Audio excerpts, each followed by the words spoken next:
said unto me, let us go into the house of the Lord. Aren't you glad as well? Amen. Welcome to Grace Baptist Church, where there is always grace for you. And this morning we welcome Adam Ledbetter, who is our guest accompanist. You know Adam from days previous, and I want you to welcome him with a round of applause. Welcome, Adam. Thank you for being here today. With that in mind, as we continue to pray for Karen and her family and the death of her father and the memorial services that they are experiencing together and remembering them, let us now stand together and worship the Lord. Number 596, we are marching to Zion. Let's sing with all the gusto of our hearts today.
Our prayer this morning is congregational as we pray together number 590, the Serenity Prayer found in our hymnal.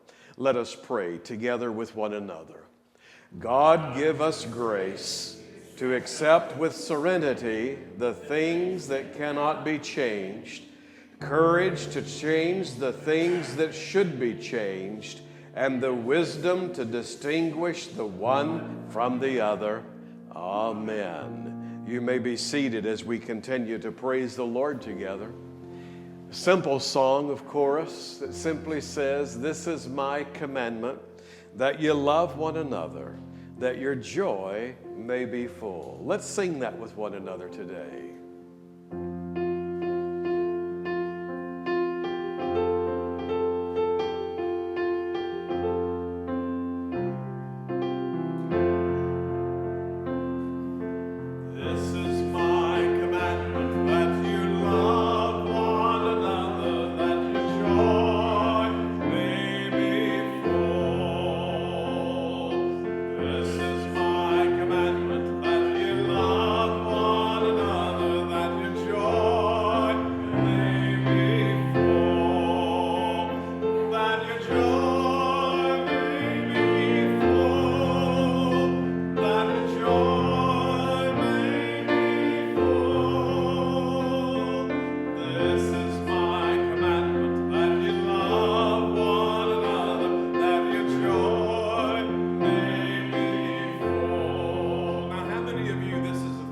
familiar song, a familiar tune, something that perhaps you've known and sung in different places, in different settings of church and worship and camps and conferences.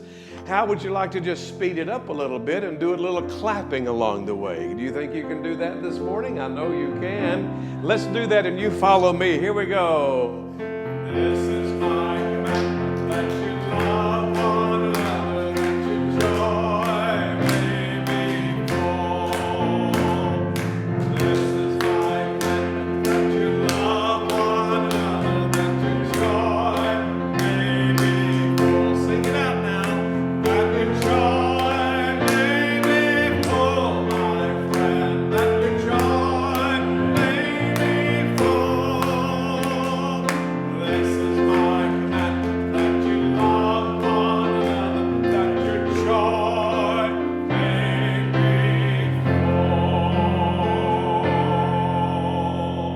full. Amen. Amen. You can even take that song with you this week. Brother Bill, come and welcome us and lead us in the prayers of the people.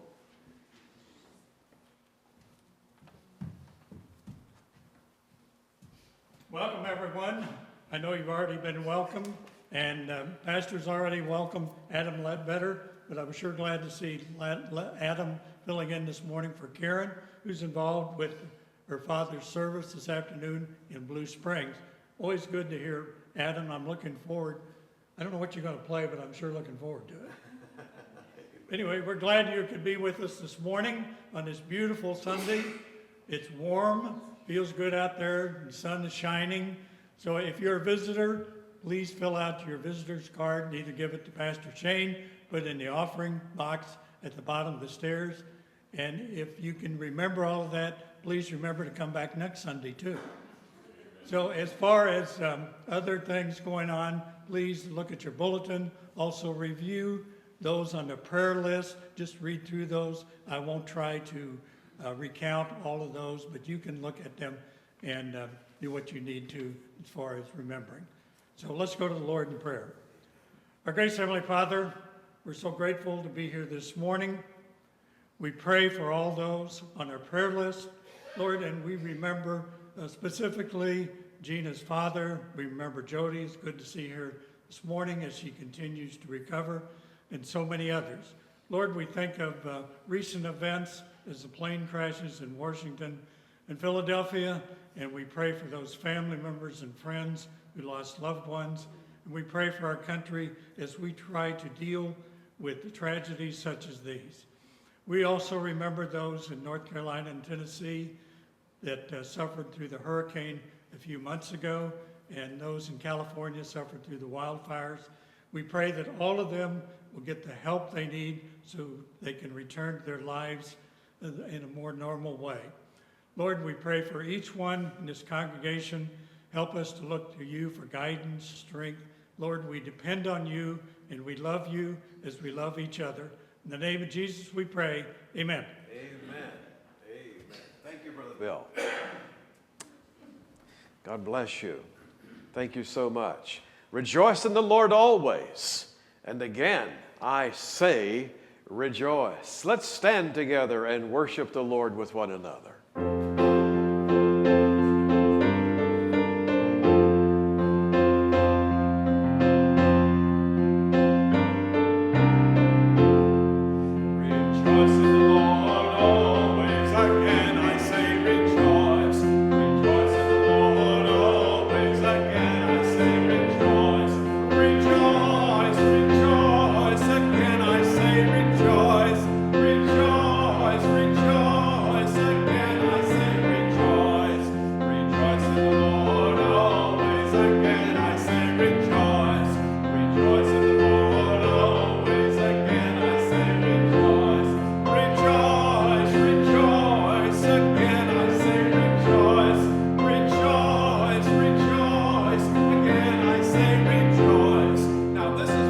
Songs like the other that you can take with you throughout the week. And so we're going to do just a little bit of clapping along with it so that you get that sense of rhythm. And you can sing this song and think on this song and contemplate this song as you go out your day throughout this week. And it just simply says, rejoice in the Lord always. Again, I say rejoice. Rejoice in the Lord always. Again, I say rejoice. And that's simple enough. So let's do that together. All right, here we go. Rejoice in the Lord always. Again, I say rejoice. Rejoice in the Lord always. Again, I say rejoice. Rejoice, rejoice. Again, I say rejoice. Rejoice, rejoice. Again, I say rejoice. Rejoice in the Lord always. Again, I say rejoice.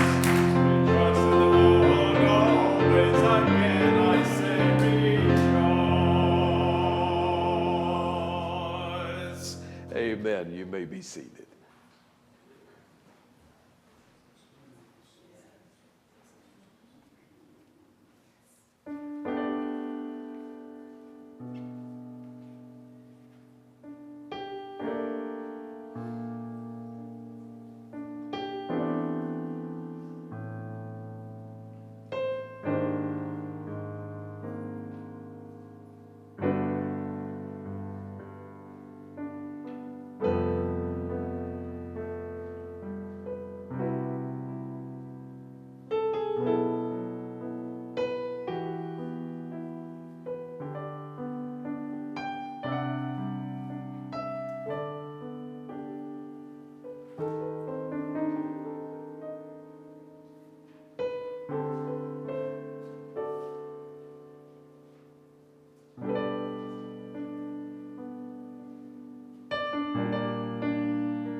Thank you, Adam.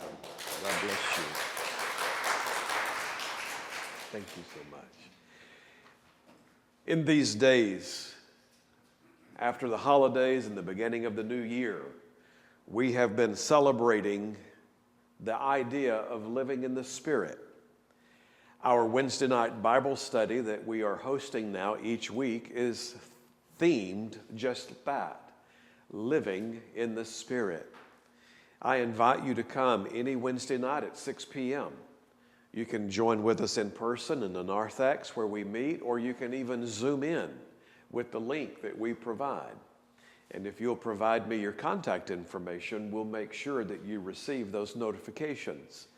And so either way, whether you come in person or you Zoom in, we would be delighted for you to be a part of our Wednesday night conversations around the Scriptures. We're having a wonderful time together, and we're seeing people both in person and on Zoom, and it's been nice to be able to be together as the church family, gathering around the Scriptures with each other. Also, too, we're remembering that in this theme of living in the Spirit, that even in these days of worship here on Sunday mornings, we've been celebrating the power and the presence of the Spirit in each and all of our lives, and particularly in relationship to spiritual gifts. And many of you completed a spiritual gift inventory before the holidays. And so I want you to be aware of that and continue to bring that forward into your life in 2025. Spend time with the information that you took home.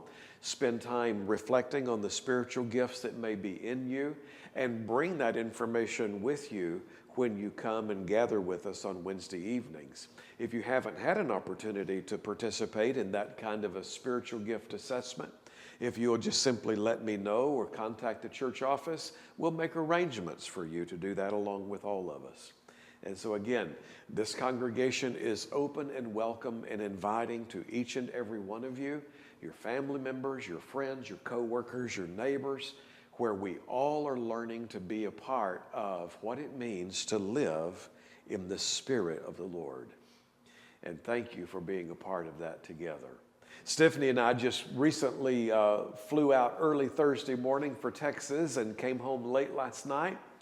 We went to Texas to watch our grandchildren participate in some of their sports.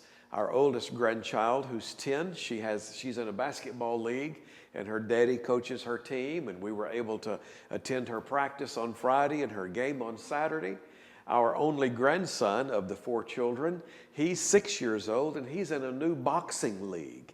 And so his daddy and I got to go to his gym and watch him work out and do all that he's supposed to be doing in his calisthenics and exercise and his routines. At the age of 6, it's non-contact, but it sure is fun to watch him. And we've had a wonderful time. And now we are completely exhausted. And I didn't play a round of basketball, and I didn't do any shadow boxing, but I'm wore out. But we had a wonderful time. And Stephanie's not with us this morning because she had to go pick up Charlie, who is our little dog, and she's in daycare. And they have limited hours on Sunday, and if you don't pick them up by a certain time, you can't get them till Monday. You know how that all goes. But we've had a wonderful time with our family in that very short burst of travel and love and encouragement. Today, we celebrate with one another that without love, we're just making noise. Without love, we're just making noise. You ever get tired of noise? Traffic, people, masses of humanity, construction,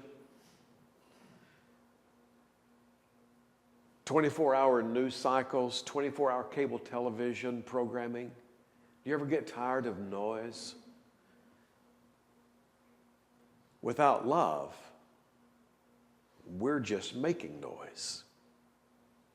So as we are celebrating this idea of living in the Spirit, we must remember, as we're also celebrating the reality of God putting spiritual gifts into us, as God has intended for each of us to have, that it's not just about the gifts. Overarchingly, it's about the love of God that supersedes the gifts that are in us. In 1 Corinthians chapter 13 today, we read from the love chapter.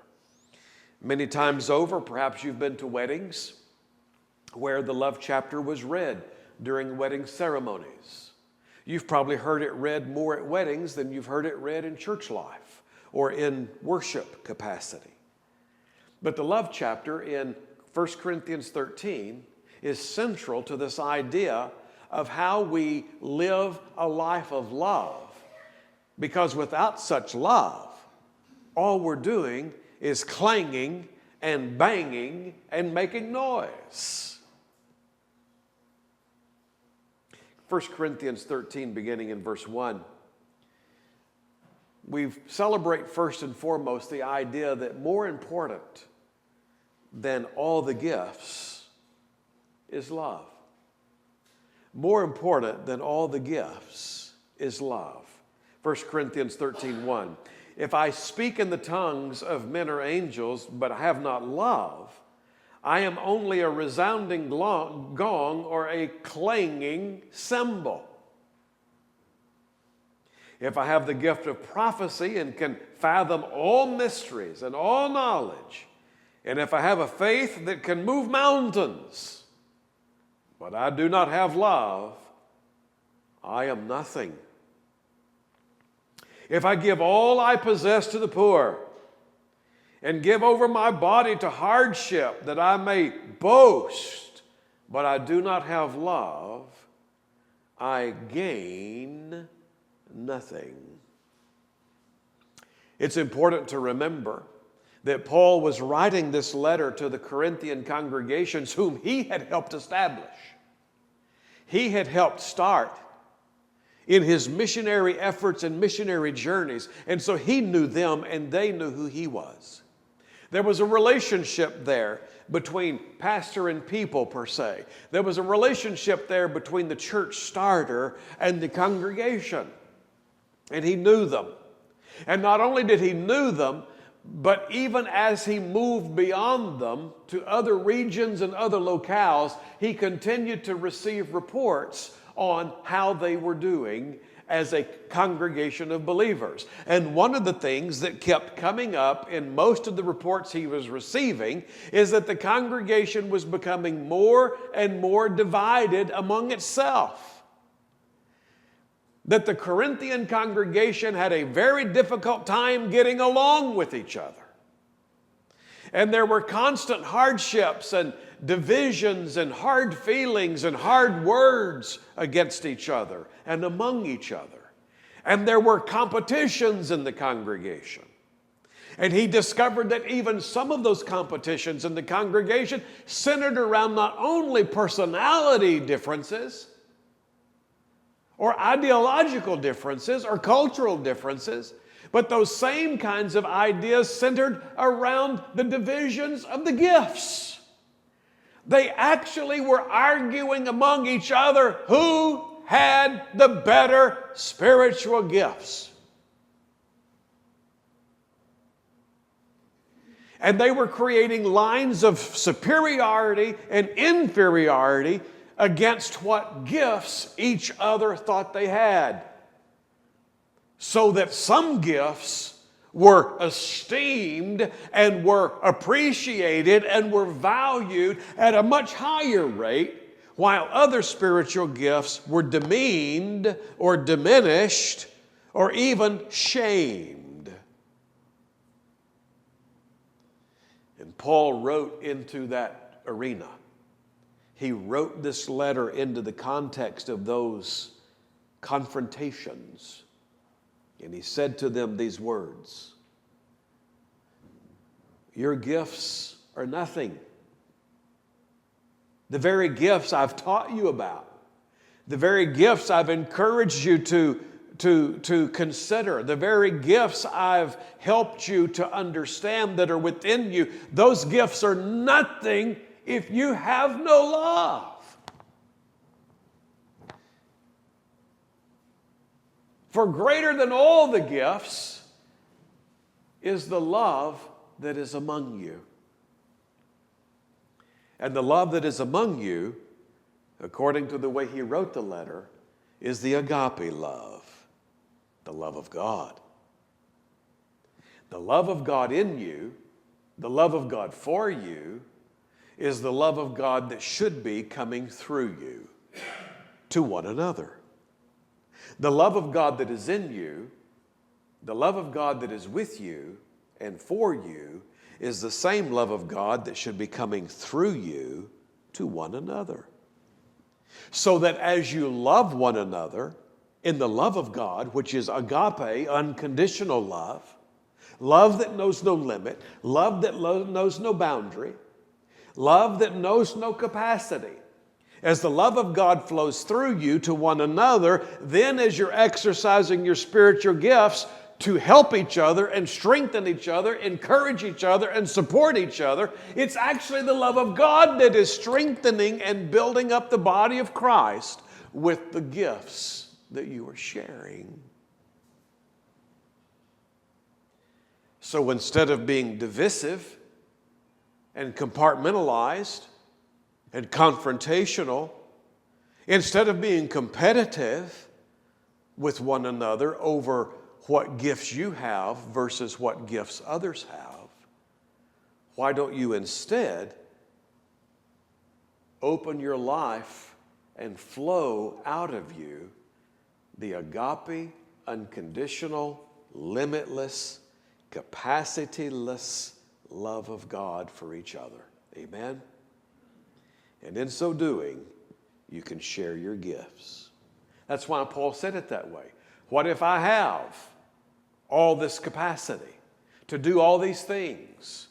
Whether it's have enough faith to move a mountain, whether it's the gift of prophecy and I can fathom all mysteries, I can wow you with all knowledge. What if I have all the capacity to feed all the poor? What if I have the capacity to literally sacrifice my own body, to even set my flesh on fire as a sacrifice, but I don't love you? What have I done?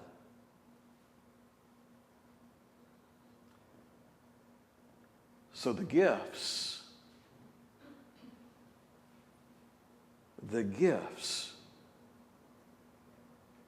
are always less important than the love. That's good for us to remember in these days now that we are learning to live in the Spirit. Continue with me in verse 4. The world needs genuine Christ-like love. What is love then? What is this love that flows through us to one another? Well, he lists it out. It's very action-oriented. Love is patient. Love is kind. As we go through this list, I want you to hear it and receive it, and I want you to read it in a way that you are using it as a lens or a filter of looking at yourself and how you are interacting and relating with one another in the body of Christ, assembled at Grace Baptist Church, and how you're relating with the greater world outside of these stained glass windows. Love is patient. Love is kind. It does not envy. It does not boast. It is not proud. It does not dishonor others. It is not self-seeking.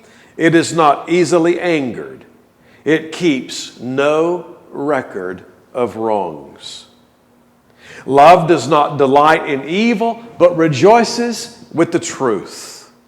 It always protects, always trusts, always hopes, always perseveres. Love never fails. Say that with me. Love never fails. As you look at your own life and your journey of life and faith in Christ and your connectivity with the body of Christ that you call your church family and in your larger community where you call your home, how do you see yourself? Giving kindness in love, giving patience in love. How do you see yourself refraining from being envious, for refraining from boasting and bragging about your own capacities or attributes or your own accomplishments or your own sense of self-worth? How do you keep yourself from puffing up in pride? How do you make sure you're not dishonoring others? You're not belittling one another. You're not putting each other down. You're not criticizing each other behind their backs or even to their faces. You're not self-seeking. You're not always just wanting something for you, caring nothing about what others might need or want in their lives. How is it that you can love without becoming easily angry? How do you check your anger?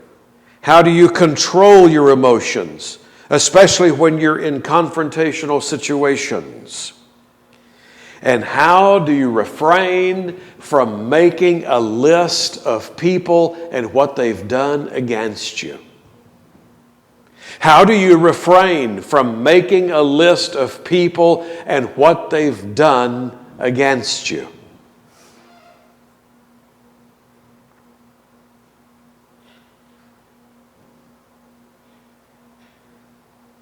How is it that you delight in the truth instead of evil? And how is it that you can always be counted on? And how can we count on you? And how can you count on us? And how together can we count on one another to always protect each other? To always trust each other. To always hope. And to always persevere. And how can it be said of you? And how can it be said of me? And how can it be said of us together in the congregation that we are a people who will make certain that God's love never fails here?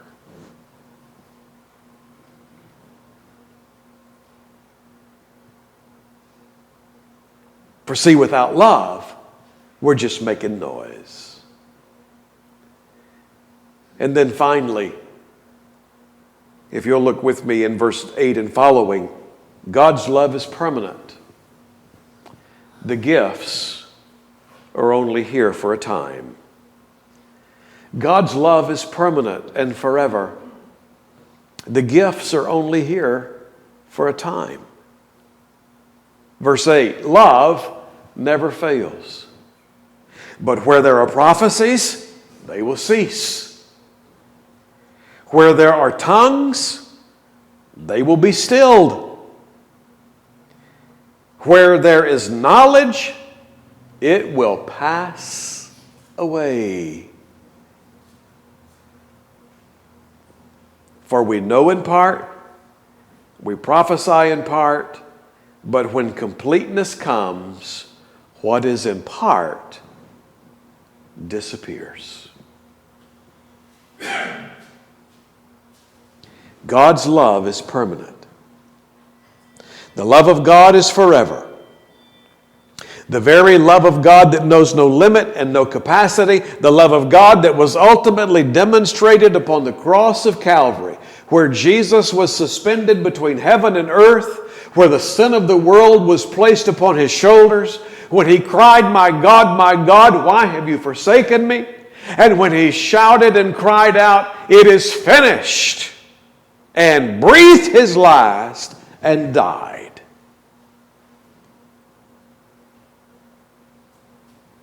God's love is always for you. Amen. God's love is always with you. Amen. God's love is always in you. Amen. And God's love is always flowing through you. Amen. And the gifts, they're here for a season. That's why we're to use them now. That's why we're to share them with each other at this very moment. The gifts of word and the gifts of service. The gifts of speech and the gifts of action. We're to use those gifts that have been placed in us in the here and now, so that we can esteem each other, encourage each other, build each other up, and help the body of Christ become all it's supposed to be in this world while we have our living and while we have our breath in this hour, here and now. And one day those gifts will be gone. Those gifts will be gone in me the day I breathe my last breath. And when my family gathers around my grave and commits me to the dust from which I came, those gifts will be no more in me. And the same is true for you. And ultimately, when Christ comes physically, visibly, and universally to call His children home forever, those gifts will dissipate when we are gathered in the presence of God forever. So here and now, while we have our being, here and now while we have our living, here and now while we're taking nourishment and taking breath on this earth, here and now we utilize the gifts. And we utilize the gifts in the theme of love. For without love, we're just making noise. But with love, we are giving life and liberty to one another. We're giving faith, hope, and love to each other. For these three remain, the Scripture says. And what is the greatest of these three? Love. Faith, hope, and love remain. Verse 13. And the greatest of these is love.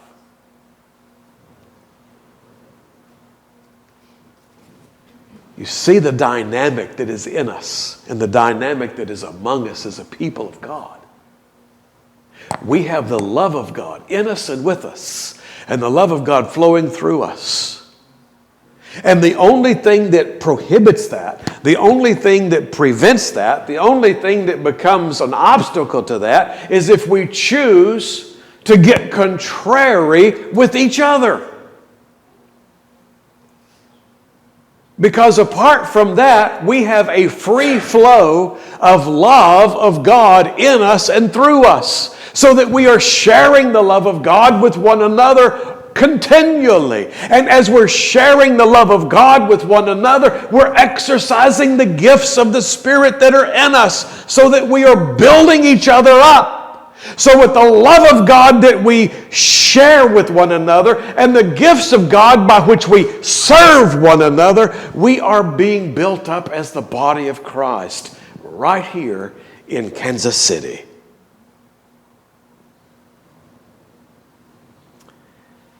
Remembering that of all the capacity that is ours, the greatest capacity is God's love. With it, we can help change each other and change the world. And without it, we're just making noise.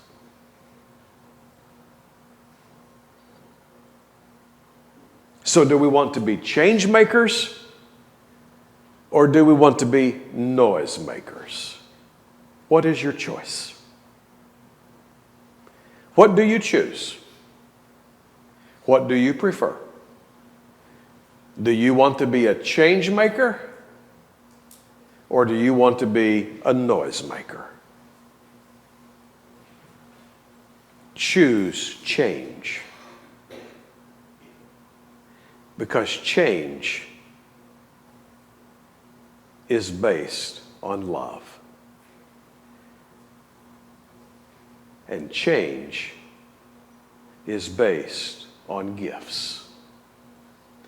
And as you share your gifts in the love of God, you help change us. And we help change you. And we are all changed together.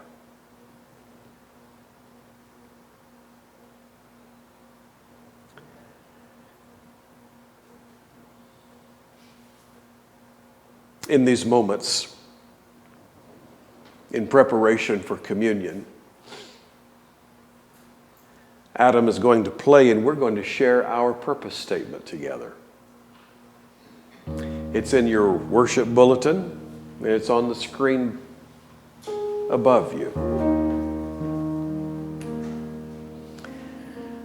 This is something that we share each time we celebrate the bread and the cup. It's something that comes out of the collective heart and mind of this congregation.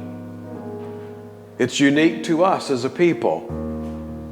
You'll find other churches that have other kinds of purpose statements and mission statements. But this one reflects the DNA of who we are as a body of Christ. And as we read it together this morning, again, I want you to read it out of a lens of asking yourself, are we change makers or are we noise makers? For how are we a people of love who share our gifts together? Let's share this with one another now. As a living body united in Christ and empowered by the Holy Spirit, we purpose of Grace Baptist Church is to enable our fellowship to know God personally, to love God completely, to love one another, and to share God's love with all people. And everybody said, amen, amen, and amen. Where the Spirit of the Lord is, there is love. Let's sing that together today. And again, this can be a song that you take with you throughout the week. Where the Spirit of the Lord is, there is love.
As Adam continues our music this morning, we're now going to move into communion together.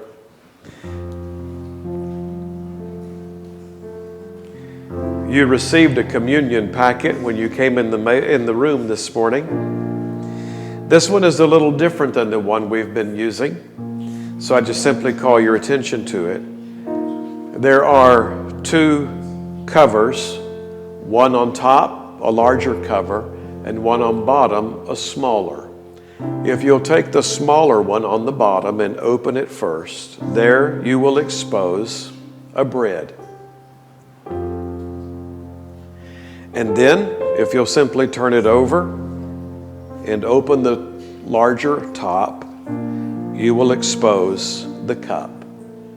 And you'll have these ready in just a brief moment.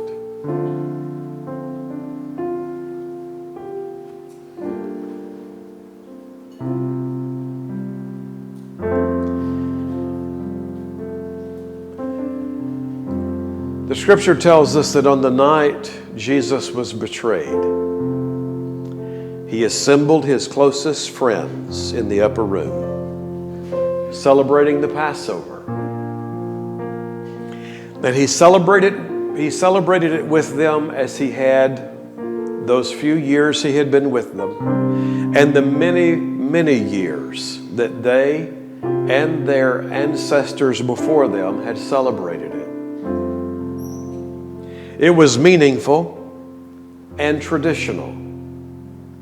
They celebrated it the same way each time. Except this time was different. It was at the end of Passover, when everything had been done according to the law of Moses. Jesus introduced something that no one had ever seen or heard before. He took bread from the table and with all the eyes fixed on him around it, he held it up and blessed it, giving thanks. And then he took it and he broke it.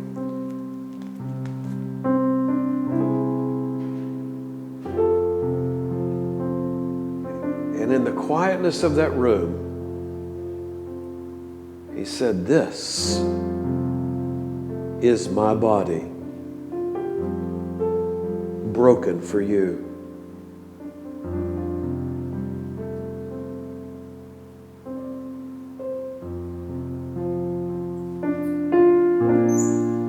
And then he said,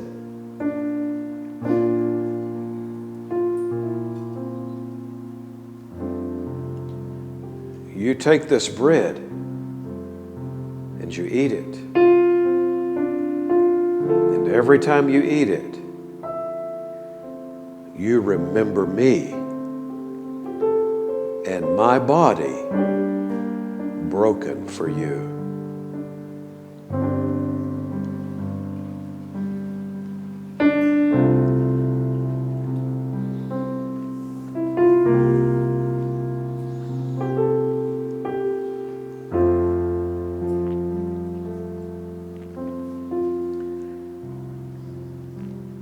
And perhaps without a peep in that room, he then did something else that no one had ever seen or heard. He took the cup. He held it up before God and he blessed it, giving thanks.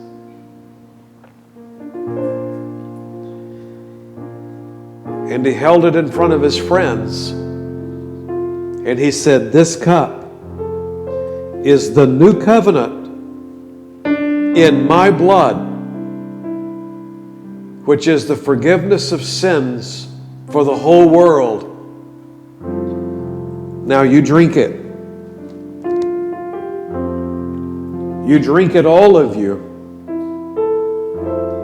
And each time you drink it, you remember me and my blood for the sins of all mankind."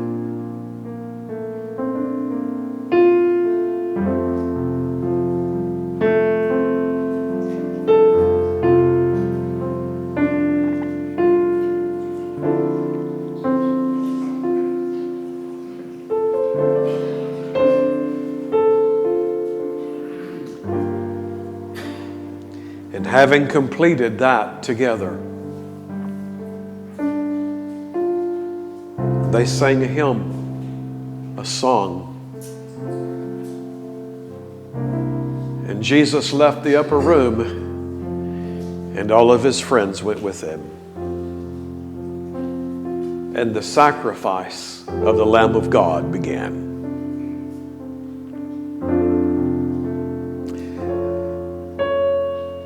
What would that have been without love? It would have only been bread. It would have only been wine. It would have only been a moment. And then it would have passed. What had that been had it not been for love? It would have been nothing but just an etch in time. But instead, because it was shrouded in love, it became the change of the world that still is changing human life today. Your life and my life included. So let us stand together in benediction. Let us pray, and let us be dismissed as we have worshiped together.